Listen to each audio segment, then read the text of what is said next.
wabarakatuh. Innal hamdalillah nahmaduhu wa nasta'inuhu wa nastaghfiruh wa na'udzu billahi min shururi anfusina wa sayyiati a'malina. May yahdihillahu fala mudilla lahu wa may yudlil fala hadiya lahu. Wa asyhadu an la ilaha illallah wahdahu la syarika lahu. Wa asyhadu anna Muhammadan abduhu wa rasuluh. Allahumma salli wa sallim wa barik ala nabiyyina Muhammad wa ala alihi wa sahbihi wa man tabi'ahum bi ihsanin ila yaumiddin, amma ba'du.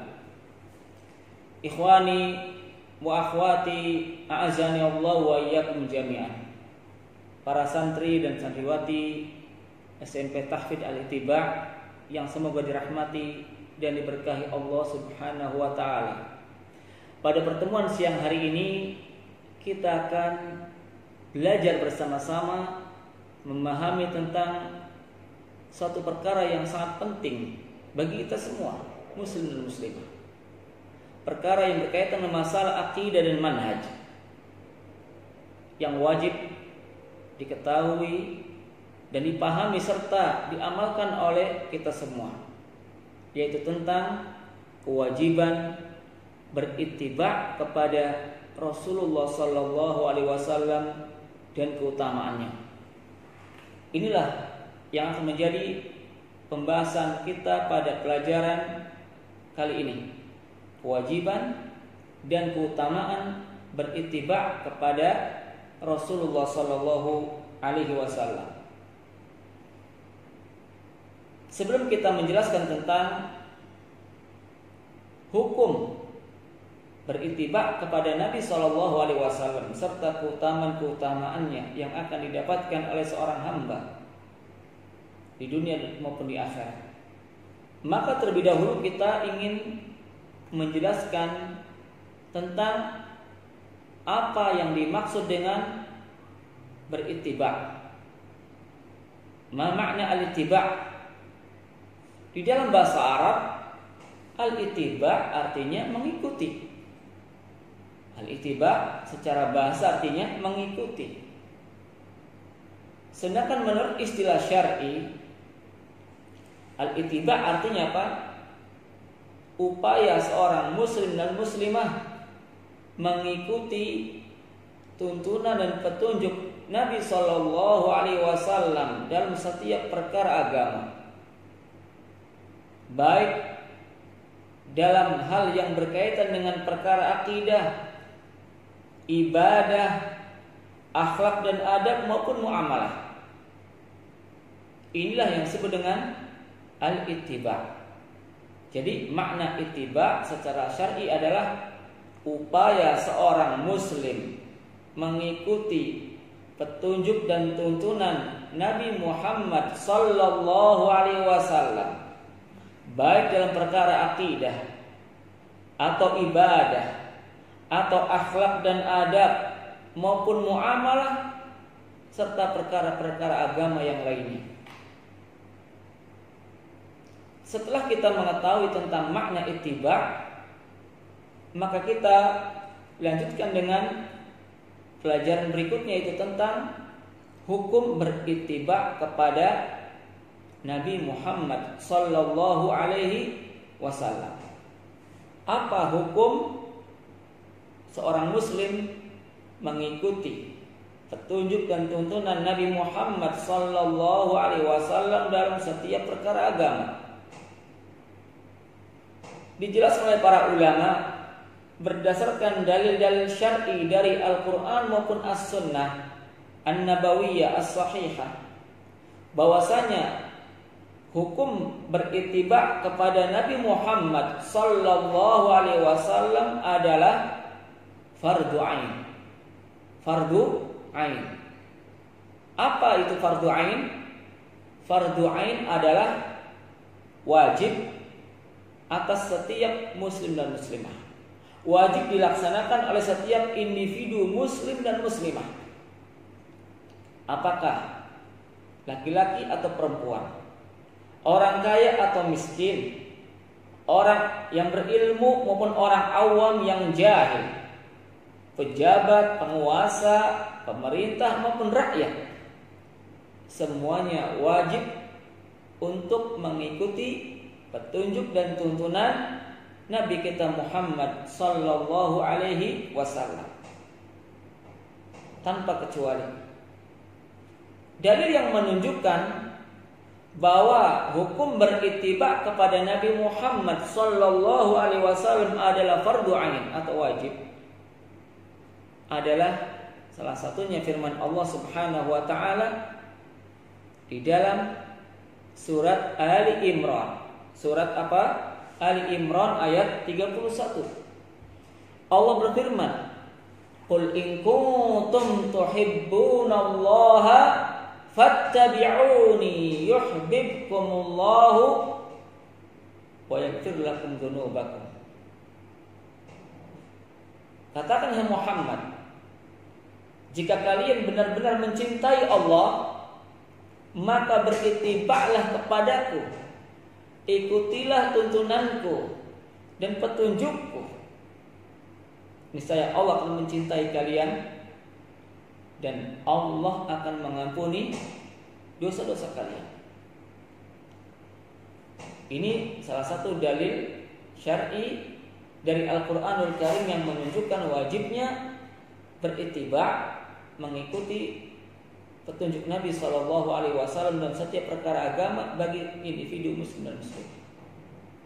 Dalil yang kedua, firman Allah dalam surat Al-Hasyr, surat Al-Hasyr yang ke-7, ayat yang ke-7. Allah berfirman yang artinya, "Wa ma atakumur rasulu fakhudhuhu wa ma nahakum anhu fantahu." Apa saja yang diajarkan oleh Rasul kepada kalian, terimalah, ambillah, ikutilah. Apa saja yang diajarkan oleh Rasul kepada kalian, maka terimalah, ambillah, ikutilah. Dan apa saja yang dilarang oleh Rasul kepada kalian, maka tinggalkanlah. Ayat ini juga maknanya menunjukkan dengan jelas dan gamblang tentang wajibnya berittiba kepada Nabi Shallallahu Alaihi Wasallam bagi setiap muslim dan muslimah. Kemudian kita lanjutkan dengan pelajaran yang ketiga, yaitu tentang keutamaan berittiba kepada Nabi Shallallahu Alaihi Wasallam. Apa manfaat dan keutamaan yang akan didapatkan oleh setiap muslim dan muslimah yang senantiasa berittiba kepada Nabi Shallallahu Alaihi Wasallam. Di sana terdapat banyak dalil syar'i dari Al-Quran maupun hadis yang menerangkan kepada kita tentang manfaat dan keutamaan berittiba kepada Nabi Shallallahu Alaihi Wasallam dalam setiap perkara agama. Kita akan sebutkan sebagian saja. Yang pertama, berittiba kepada Nabi, mengikuti petunjuk Nabi Sallallahu Alaihi Wasallam akan mendatangkan kecintaan dari Allah dan ampunan darinya. Orang yang berittiba kepada Nabi Sallallahu Alaihi Wasallam akan dicintai oleh Allah dan diampuni dosa-dosanya. Masya Allah, ini manfaat yang sangat besar, keutamaan yang sangat agung yang akan didapatkan oleh setiap hamba muslim dan muslimah yang senantiasa berittiba kepada Nabi dalam beragama. Apa dalilnya?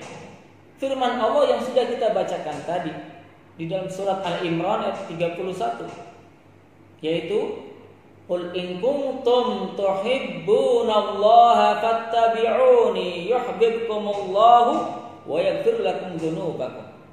Katakan ya Muhammad, jika kalian benar-benar cinta kepada Allah, maka hendaknya kalian semua berittiba kepadaku, ikutilah tuntunanku, petunjukku dalam setiap perkara agama. Niscaya Allah akan mencintai kalian dan mengampuni dosa-dosa kalian. Ini manfaat dan keutamaan yang pertama. Keutamaan yang kedua, berittiba, mengikuti petunjuk Nabi dalam perkara agama merupakan sebab datangnya rahmat dari Allah. Sebab datangnya rahmat Allah. Atau dengan kata lain, orang yang berittiba kepada Nabi SAW dalam beragama, maka ia akan dirahmati Allah. Allah akan melimpahkan rahmatnya kepada mereka, orang-orang yang senantiasa berittiba kepada Nabi Muhammad SAW. Rahmat Allah adalah kasih sayang Allah dan kebaikan-kebaikan dari Allah. Dan kita semua membutuhkan rahmat Allah. Kita semua butuh rahmat Allah. Sebab di hari akhirat tidak akan ada siapapun yang dapat masuk ke dalam surga Allah kecuali setelah mendapatkan rahmat dari Allah, kasih sayang dan kebaikan dari Allah. Adapun sebelum mendapat rahmat Allah, tidak akan mungkin ada yang bisa masuk ke dalam surga. Termasuk Nabi kita Muhammad sallallahu alaihi wasallam. Apa dalilnya? Dalil yang menunjukkan bahwa di hari akhirat tidak ada yang bisa masuk ke dalam surga kecuali mendapat rahmat Allah. Ya, kecuali setelah mendapat rahmat Allah. Yaitu sabda Nabi sallallahu alaihi wasallam, "Lan yudkhilal jannata ahadun minkum amaluh." Lan yudkhilal jannata ahadan minkum amaluh. Wala ana illa an yataghammadani Allah bi rahmatin minhu. Atau kama qala sallallahu alaihi wasallam. Yang artinya sesungguhnya tidak ada siapapun di antara kalian yang bisa masuk ke dalam surga ya, kecuali dengan rahmatnya. Tidak ada siapapun di antara kalian yang bisa masuk surga dengan sebab amal-amalnya, dengan sebab ibadah-ibadah yang dikerjakannya di dunia. Termasuk saya sendiri, kata Nabi. Termasuk saya sendiri. Hanya saja Allah telah melimpahkan rahmatnya kepadaku. Hadis ini menunjukkan dengan jelas dan gamblang kepada kita bahwa sebab utama untuk bisa masuk surga adalah mendapatkan rahmat Allah. Nah, di antara salah satu sebab atau amalan yang mendatangkan rahmat Allah adalah berittiba kepada Nabi Muhammad sallallahu alaihi wasallam. Dalil yang menunjukkan keutamaan ini adalah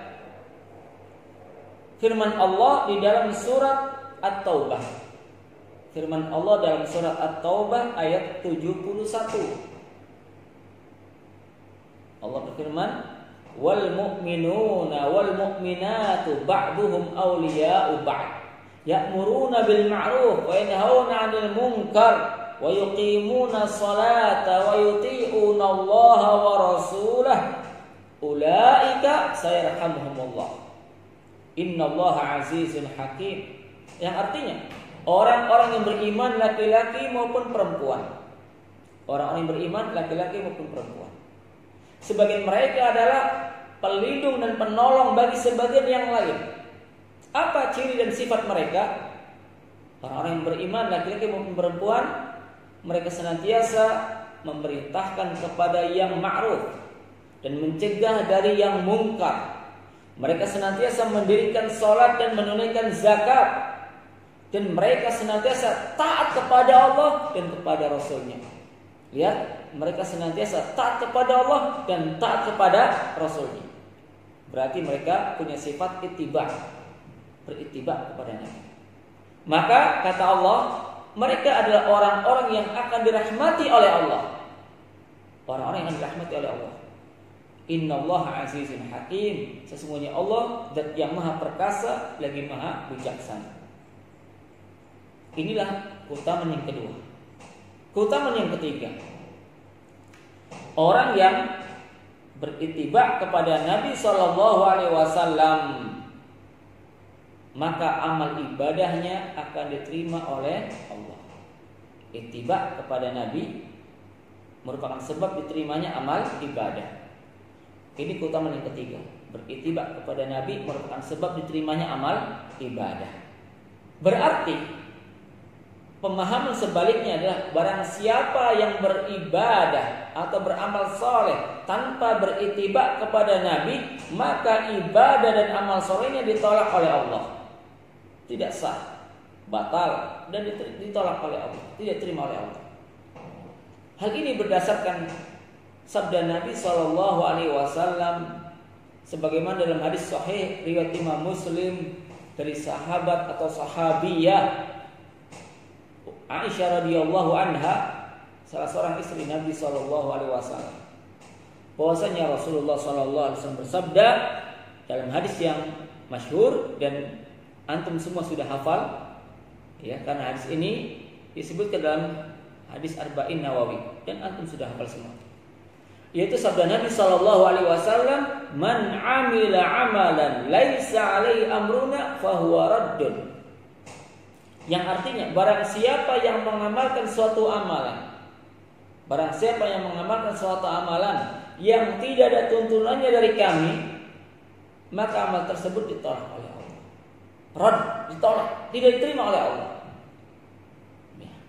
Berarti apa? Jika kita ingin amal-amal ibadah kita sah dan diterima oleh Allah, hendaknya kita mengikuti petunjuk dan tuntunan Nabi Muhammad sallallahu alaihi wasallam dalam beribadah kepada Allah. Kemudian keutamaan yang keempat, di antara keutamaan beritibak kepada Nabi sallallahu alaihi wasallam. Beritibak kepada Nabi merupakan sebab selamat dari kesesatan di dunia. Selamat dari kesesatan di dunia. Oleh karenanya banyak sekali, ya, orang-orang yang terjatuh dan terjerumus dalam kesesatan, di antara sebabnya yang paling utama adalah karena mereka tidak beritibak kepada Nabi, tidak mengikuti petunjuk Nabi. Akidah mereka tercampur dengan kesyirikan dan kekafiran karena tidak beritibak kepada Nabi dalam perkara akidah. Ibadah mereka tercampur dengan ritual-ritual bid'ah, sebabnya karena mereka tidak beritibak kepada Nabi dalam tata cara ibadah, dan seterusnya. Makanya orang-orang yang senantiasa beritibak kepada Nabi dijamin dia selamat dari kesesatan. Apa dalilnya? Sabda Nabi SAW dalam hadis riwayat Jabir bin Abdullah radhiyallahu anhuma di dalam Sahih Muslim, dan juga diriwayatkan oleh Imam Al-Hakim dalam kitab Al-Mustadrak. Rasulullah sallallahu alaihi wasallam bersabda, "Taraktu fikum amrayn lam tadillu ma in tamassaktum bihima, kitaballah wa sunnati." Yang artinya, kata Nabi sallallahu alaihi wasallam, "Aku telah meninggalkan pada kalian dua perkara. Aku telah meninggalkan pada kalian dua perkara yang mana kalian tidak akan tersesat selagi kalian berpegang teguh dengan keduanya." Ya, saya ulang sekali lagi makna sabda Nabi SAW, "Aku telah meninggalkan pada kalian dua perkara yang mana kalian sekali-kali tidak akan tersesat selama kalian berpegang teguh dengan keduanya." Apa dua perkara tersebut? Yang pertama kata Nabi, kitab Allah, Al-Quran, Al-Quranul Karim. Dan yang kedua, wa sunnati, dan sunnahku. Apa sunnah Nabi? Petunjuk Nabi, tuntunan Nabi. Ya. Ketika disebut sunnah beriringan atau berbarengan dengan Al-Quran, maka yang dimaksud sunnah adalah al-hadis an-nabawi as-sahih, hadis Nabi yang sahih. Tapi ketika disebut sunnah secara bersendirian tanpa diiringi dengan kata Al-Quran atau Alkitab, maka as-sunnah mencakup Al-Quran dan Al-Hadis. Semua perkara agama yang datang dari Nabi Sallallahu Alaihi Wasallam dengan jalan periwayatan yang sahih, valid, otentik, dan terpercaya.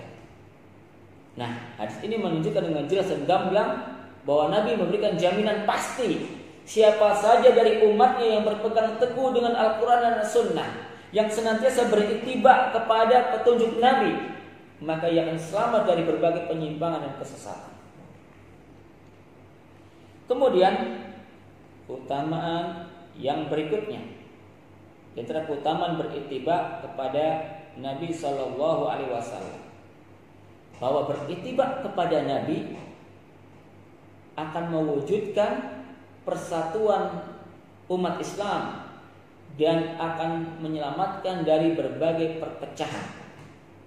Berittiba kepada Nabi akan mewujudkan persatuan kaum muslimin dan menyelamatkan mereka dari perpecahan di antara mereka. Dan ini sudah terbukti di zaman Nabi Muhammad sallallahu alaihi wasallam, manakala kaum muslimin bersatu di atas kebenaran, berpegang teguh dengan Al-Quran dan As-Sunnah, senantiasa mengikuti petunjuk Nabi, maka mereka menjadi umat wahidah, umat yang bersatu di atas al-haq, di atas kebenaran, di atas tauhid yang murni dan bersih dari noda syirik, di atas iman yang murni dan bersih dari noda kekafiran. Tetapi manakala kaum muslimin menyimpang dan menyelisih petunjuk Nabi, tidak berpegang teguh dengan Al-Quran dan As-Sunnah, maka mereka akan berpecah belah. Apa dalilnya? Sabda Nabi SAW dan hadis yang diriwayatkan oleh Irbad bin Sariyah radhiyallahu anhu. Hadis yang cukup panjang. Ya. Namun saya bacakan sebagian lafaz hadisnya yang menunjukkan keutamaan ini, bahwa berittiba kepada Nabi, berpegang teguh dengan Al-Quran dan As-Sunnah akan membebaskan kaum muslimin dari perpecahan dan mewujudkan persatuan di antara mereka. Yaitu sabda beliau, usikum bitaqwallah was-sam'i wa ta'ah wa in ta'ammara 'alaikum 'abdun fa innahu man ya'ish minkum ba'di fasayara ikhtilafan katsira fa 'alaikum bisunnati wa sunnatil khulafa'ir rasyidin al-mahdiyyin min ba'di tamassaku biha addu 'alaiha bin nawajib wa iyyakum wa muhdatsatil umur fa inna kulla muhdatsatin bid'ah.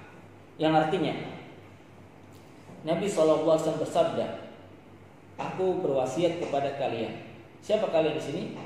Murid-murid beliau, para sahabat Nabi, para tabi'in, generasi yang datang setelah generasi sahabat, generasi atba'ut tabi'in, murid-murid tabi'in, dan kaum muslimin setelah generasi as-salafus saleh sampai zaman kita saat ini dan sampai akhir zaman. Beliau menyebutkan wasiatnya dengan wasiat yang agung. Aku wasiatkan kepada kalian agar senantiasa bertakwa kepada Allah, taat dan tunduk kepada Allah dengan melaksanakan perintahnya, menjauhi larangannya berdasarkan Al-Quran dan As-Sunnah. Wasami wa ta'ah, wasiat Nabi yang kedua, aku juga wasiatkan kepada kalian untuk senantiasa mendengar dan mentaati pemimpin kalian, walaupun yang memimpin kalian adalah seorang budak, seorang hamba sahaya. Perhatikan, mengapa Nabi memberikan wasiat yang sangat agung kepada umat agar selalu bertakwa dan mentaati serta mendengar pemimpin walaupun pemimpinnya seorang budak? Alasannya adalah sebab barang siapa di antara kalian yang masih hidup sepeninggalku, maka ia akan menyaksikan perselisihan yang sangat banyak, perselisihan yang akan menjadi sebab terjadinya perpecahan di tengah kaum muslimin, kemudian menjadi permusuhan di antara mereka. Sebab barang siapa di antara kalian yang masih hidup sepeninggalku, sesudah aku wafat, niscaya dia akan menyaksikan perselisihan yang sangat banyak. Maka pada saat itu wajib atas kalian berpegang teguh dengan sunnahku. Ini adalah jalan keluar. Ini adalah solusi dari Nabi bagi kaum muslimin ketika melihat dan mendapati kaum muslimin telah terpecah belah, terkotak-kotak dan bermusuhan. Oke. Solusinya apa? Kembali kepada petunjuk Nabi, berpegang teguh kepada sunnah Rasul, yaitu Al-Quran dan As-Sunnah, wa sunnatil khulafa'ir rasyidin min ba'di. Dan hendaknya kalian berpegang teguh dengan sunnah, tuntunan, petunjuk para khalifah yang lurus setelahku, Abu Bakar, Umar bin Khattab, kemudian Utsman bin Affan dan Ali bin Abi Thalib. Mereka adalah khulafaur rasyidin, para khalifah yang lurus yang mendapatkan hidayah dan petunjuk dari Allah Subhanahu wa taala. Inilah 5 keutamaan ya dari sekian banyak keutamaan-keutamaan berittiba kepada Nabi Muhammad sallallahu alaihi wasallam. Kemudian kita lanjutkan dengan pelajaran berikutnya, yaitu tentang bahaya menyelisihi petunjuk Nabi Muhammad sallallahu alaihi wasallam dalam beragama. Bahaya menentang dan menyelisihi petunjuk atau sunnah Nabi sallallahu alaihi wasallam dalam beragama. Hal ini sangat penting untuk kita jelaskan, kemudian kita pahami dengan baik dan benar, agar kita bisa melindungi diri kita, keluarga kita, teman-teman dan kerabat kita, serta kaum muslimin dari bahaya menyelisihi petunjuk Nabi. Ancaman keras dari Allah kepada mereka yang bersengaja menentang ajaran Nabi. Kita sebutkan bahaya-bahayanya secara singkat berdasarkan Al-Quran dan As-Sunnah. Bahaya yang pertama, orang yang menyelisihi dan menentang petunjuk Nabi atau sunnah Nabi, maka ia akan terjatuh dalam kesesatan di dunia. Di dunia akan terjatuh dalam kesesatan, dan di akhirat akan masuk ke dalam neraka. Na'udzubillah, tsumma na'udzubillah. Ini bahaya pertama. Orang yang menyelisih petunjuk Nabi, tidak mengikuti sunnah Nabi, maka di dunia akan terjatuh dalam kesesatan, dan di akhirat dia akan masuk ke dalam api neraka. Apa dalilnya? Dalilnya firman Allah Subhanahu wa taala di dalam surat An-Nisa ayat 115. Anda tulis surat An-Nisa ayat berapa? 115. Yaitu firman Allah yang berbunyi, wa may yushaqiqir rasula min ba'di ma tabayyana lahul huda wa yattabi' ghayra sabilil mu'minin nuwallihi ma tawalla wa nuslihi jahannam wa sa'at masira. Yang artinya, barang siapa yang menentang, barang siapa yang menyelisihi Rasul setelah jelas baginya petunjuk atau kebenaran, dan dia juga mengikuti selain jalannya kaum mukminin, dan dia mengikuti selain jalannya kaum mukminin. Kaum mukminin di sini ditafsirkan oleh para ulama sunnah, diantaranya oleh Syekhul Islam Ibnu Taimiyah dan oleh Imam Ibnu Qayyim Al-Jauziyah, bahwa al-mukminin di sini adalah para sahabat-sahabat Nabi. Jadi maknanya, barang siapa yang menentang dan menyelisihi Rasulullah setelah jelas baginya petunjuk dan kebenaran, serta mengikuti selain jalannya para sahabat Nabi dalam beragama, apa akibatnya? Ya, apa balasannya? Kata Allah, nuwallihi ma tawalla. Kami palingkan kemana ia menuju, kemana ia berpaling. Maksudnya akan disesatkan oleh Allah, tidak berada di jalan Allah yang lurus, tidak berada di jalan kebenaran yang akan mengantarkannya ke dalam surga. Kami akan palingkan kemana ia berpaling, menyimpang dari jalan Allah dan Rasulnya, jalan yang akan mengantarkannya ke dalam neraka. Inilah kesesatan di dunia. Lalu bagaimana di akhirat?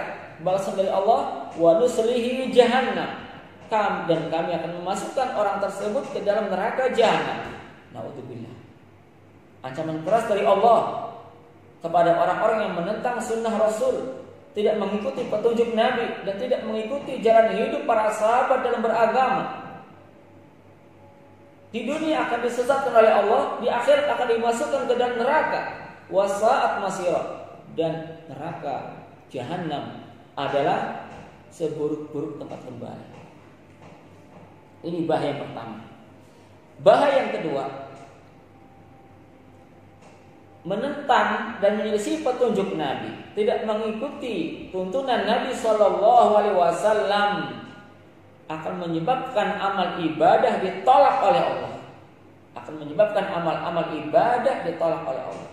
Siapapun yang beribadah kepada Allah dengan ibadah apapun, apakah ibadah dengan lisan, ibadah dengan anggota badan, atau ibadah dengan hati, atau ibadah dengan harta, apabila dikerjakan tanpa berittiba' mengikuti tuntunan Nabi, maka ibadahnya ditolak oleh Allah.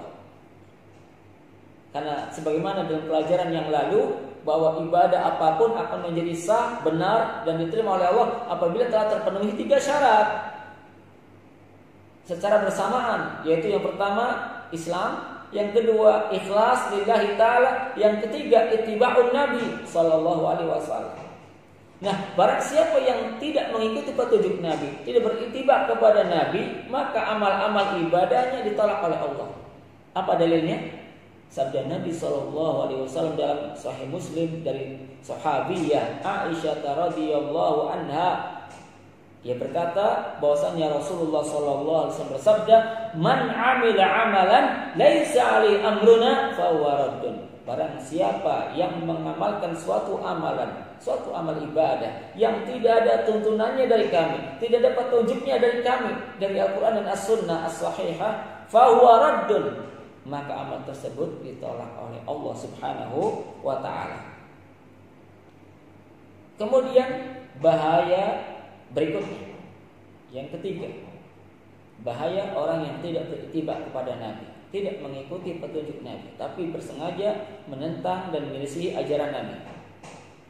Pada hari kiamat di padang mahsyar, hamba tersebut akan diusir oleh Allah, dicegah dan dihalangi oleh Allah dari mendatangi telaganya Nabi Muhammad sallallahu alaihi wasallam. Dan kita semua umat Islam di hari kiamat akan diizinkan oleh Allah mendatangi telaga Nabi lalu meminum airnya. Di mana sifat telaga Nabi sudah dijelaskan oleh Nabi dalam hadis yang sahih. Kata Nabi, "Ma'uhu abyadu minal laban." Air telagaku lebih putih daripada susu. Wa ahla minal asal. Air telagaku rasanya lebih manis daripada madu. Aniyatu adada nujumis sama. Jumlah cangkir atau bejana di telagaku sejumlah bintang-bintang yang ada di langit. Tuluhu syahrun. Panjangnya telagaku sejauh perjalanan 1 bulan. Wa arduhu syahrun. Dan lebar telagaku sejauh perjalanan 1 bulan. Man syariba minhu lam yatmah. Meminum dari air telagaku, niscaya ia tidak akan merasakan dahaga atau haus selama-lamanya. Nah, nanti pada hari kiamat, kata Nabi SAW, ketika semua manusia dikumpulkan di padang mahsyar, maka beliau bersabda, "Aku adalah orang yang pertama kali mendatangi telagaku." Lalu tiba-tiba datang sekelompok orang dari umatku yang berupaya mendatangi dan mendekati telagaku. Lalu mereka diusir. Lalu mereka dilarang oleh Allah, dicegah dari mendekati telaga Nabi dan meminum dari airnya. Maka aku berkata kepada Allah Subhanahu wa ta'ala, aku berkata kepada Allah Subhanahu wa ta'ala, ummati, ya Allah, mengapa mereka diusir? Mengapa mereka dilarang? Mengapa mereka dicegah dari mendatangi telagaku dan meminum dari airnya? Maka dikatakan kepada Nabi Muhammad SAW, innaka la tadri ma ahdatsu ba'dak. Sesungguhnya engkau yang Muhammad tidak mengetahui apa yang telah mereka kerjakan sepeninggalmu. Engkau tidak tahu apa yang telah mereka lakukan setelah engkau wafat. Dalam hal ini para ulama hadis, ulama sunnah menjelaskan sabda Nabi SAW, innaka la tadri ma ahdatsu ba'dak. Kata mereka ini mengandung 2 makna. Makna yang pertama, yang pertama adalah mereka adalah orang-orang murtad. Mereka adalah orang-orang yang keluar dari agama Islam setelah meninggalnya Nabi SAW. Makna yang kedua, mereka adalah golongan ahli bid'ah. Orang-orang yang beribadah kepada Allah namun tidak mengikuti tuntunan dan petunjuk Nabi Muhammad SAW. Nah, inilah dalil yang menunjukkan betapa buruknya bahaya berbuat bid'ah dalam agama. Ya, orang-orang yang tidak berittiba kepada Nabi, mereka terancam pada hari kiamat untuk tidak bisa dan tidak diizinkan oleh Allah mendekati telaga Nabi dan meminum dari airnya. Kemudian bahaya yang berikutnya daripada bahaya tidak berittiba kepada Nabi, bahaya menentang dan menyelisih petunjuk Nabi SAW. Orang yang tidak beriktibar atau orang yang bersengaja menentang dan menyelisih petunjuk Nabi, mereka akan ditimpa fitnah di dunia dan akan ditimpakan azab oleh Allah Subhanahu wa taala. Orang yang tidak beriktibar kepada Nabi atau orang yang bersengaja menentang dan menyelisih petunjuk Nabi, mereka akan ditimpa fitnah dan azab yang pedih dari Allah Subhanahu wa taala, baik di dunia maupun di akhirat. Hal ini berdasarkan firman Allah Subhanahu wa taala, "Falyahdharil ladzina yukhalifuna an amri an tusibahum fitnatun aw yusibahum adzabun alim." Yang artinya, hendaknya orang-orang yang menyelisihi perintahnya, merasa khawatir, merasa takut akan ditimpakan kepada mereka fitnah atau akan ditimpakan kepada mereka azab yang pedih, siksaan yang pedih. Ayat ini berupa ancaman keras dari Allah kepada siapa? Orang-orang yang bersengaja menyelisihi petunjuk Nabi, menentang ajaran Nabi, tidak mengikuti sunnah Nabi. Diancam dengan apa? Akan ditimpakan kepada mereka fitnah. Apa yang dimaksud dengan fitnah? Fitnah maksudnya kata para ulama, ya, yang pertama makna fitnah adalah kesyirikan atau kekafiran atau kebid'ahan atau kemunafikan. Kita ulangi sekali lagi, yang dimaksud dengan fitnah di sini ditafsirkan oleh sebagian ulama sunnah, fitnah maksudnya adalah syirik, kufur, nifaq atau bid'ah.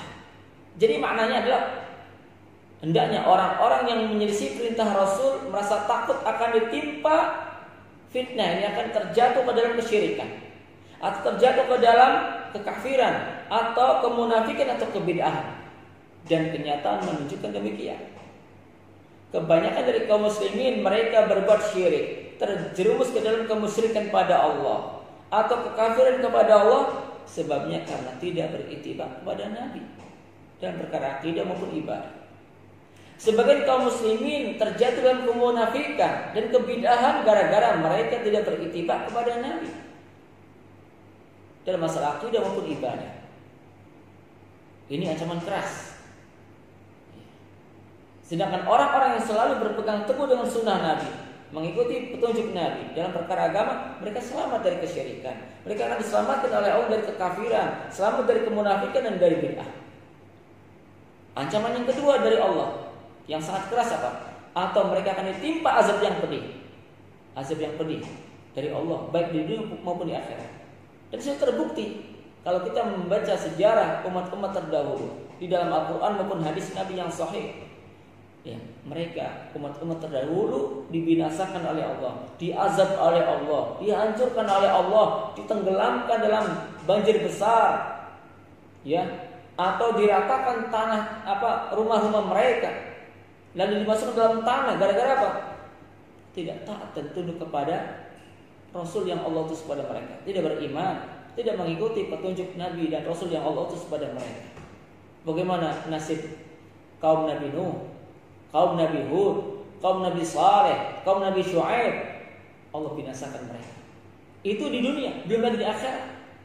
Tentu azabnya sangat pedih dan lebih pedih, lebih keras, lebih menyakitkan dari azab yang ada di dunia.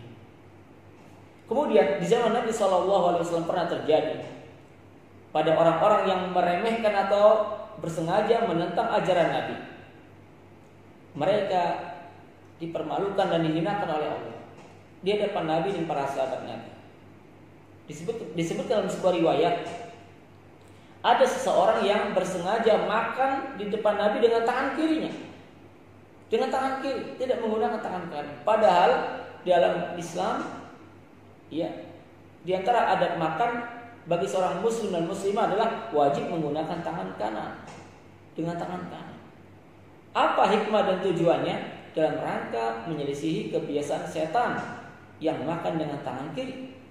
Hal ini berdasarkan sabda Nabi SAW, "Idza akala ahadukum ta'aman falyakul biyamini, fa inna syaitana kana yakul bishimali." Yang artinya apabila salah seorang di antara kalian makan, maka hendaknya dia makan dengan menggunakan tangan kanannya. Sebab setan itu senantiasa makan dengan tangan kiri. Tiba-tiba orang ini bersengaja makan di depan Rasul dengan menggunakan tangan kiri, padahal tangan kanannya sehat, tidak sakit, tidak cacat. Maka Nabi pun menegurnya dan mengingatkannya dengan mengatakan, ya fulan, kul biyaminik wa si fulan, makanlah dengan menggunakan tangan kananmu. Tetapi orang itu bukannya mentaati perintah Rasul, bukannya melaksanakan ajaran Rasul, tapi dia menolaknya, sombong, ya, bahkan meremehkan perintah Rasul. Dia katakan, la astati, saya tidak bisa makan dengan tangan kanan. Padahal tangan kanannya sehat. Mengapa dia mengatakan demikian? Sombong dan meremehkan petunjuk Nabi, meremehkan tuntunan dan sunnah Rasul Sallallahu Alaihi Wasallam. Maka Nabi katakan, mastata'ta, kalau begitu engkau tidak akan mampu mengangkat tangan kananmu. Dan Allah hinakan waktu itu juga di tempat, ya, orang tersebut yang telah meremehkan sunnah Rasul, meskipun dalam masalah adab makan, ya, dengan tidak mampu mengangkat tangan kanannya untuk memasukkan makan ke dalam mulutnya, dihinakan oleh Allah Subhanahu Wa Taala. Kemudian dalam peristiwa yang lain, ya, pernah terjadi di zaman Nabi, ada orang yang, ya, menghina dan meremehkan ajaran Rasul, meremehkan sunnah Nabi Shallallahu Alaihi Wasallam, yaitu dalam masalah adab bangun tidur. Di mana dalam Islam di antara adab bangun tidur adalah seorang muslim atau muslimah dilarang untuk memasukkan telapak tangannya ke dalam bejana air atau penampung air, ya, dilarang keras. Nabi bersabda, idza stayqadha ahadukum min nawmi fala yadkhil yadahu fil ina fa innahu la yadri aina batat yaduhu aw yadah. Yang artinya, apabila salah seorang di antara kalian bangun dari tidurnya, maka janganlah ia memasukkan tangannya ke dalam bejana air, tempat penampung air. Ya. Sebab inilah alasannya. Sebab ketika ia tidur tidak tahu di mana tangannya berada. Ya, yang namanya orang tidur mesti tidak sadar. Tiba-tiba ada orang yang nyeletuk, sombong, dia dengan mengatakan, saya tahu di mana tanganku berada ketika tidur. Dia katakan, saya tahu di mana tanganku berada ketika aku tidur. Ini kan bersikap kurang ajar pada Nabi, tidak beradab, meremehkan, ya, sunnah Rasul. Maka apa yang terjadi? Kata sebagian sahabat yang meriwayatkan kejadian ini, ketika orang tersebut tertidur lalu bangun dari tidurnya, apa yang ia dapatkan? Ia dapatkan telapak tangannya masuk ke dalam lubang anusnya, telapak tangannya masuk ke dalam lubang duburnya. Ini bentuk penghinaan dari Allah kepada siapa saja yang meremehkan sunnah Nabi, tidak berupaya mengikuti petunjuk Nabi, meskipun dalam masalah adab makan, adab tidur. Ya, oleh karena itu hendaknya kita semua berupaya untuk senantiasa mengikuti petunjuk dan tuntunan Nabi Muhammad SAW dalam setiap perkara agama. Demikian pelajaran kita pada pertemuan kali ini. Semoga bisa dipahami dengan baik dan benar, serta menjadi ilmu yang bermanfaat, ilmu yang akan meningkatkan kualitas iman dan takwa kita kepada Allah, ilmu yang akan membuahkan amal saleh, ilmu yang akan menuntun kita ke dalam surga Allah dan menyelamatkan kita semua dari kobaran api neraka.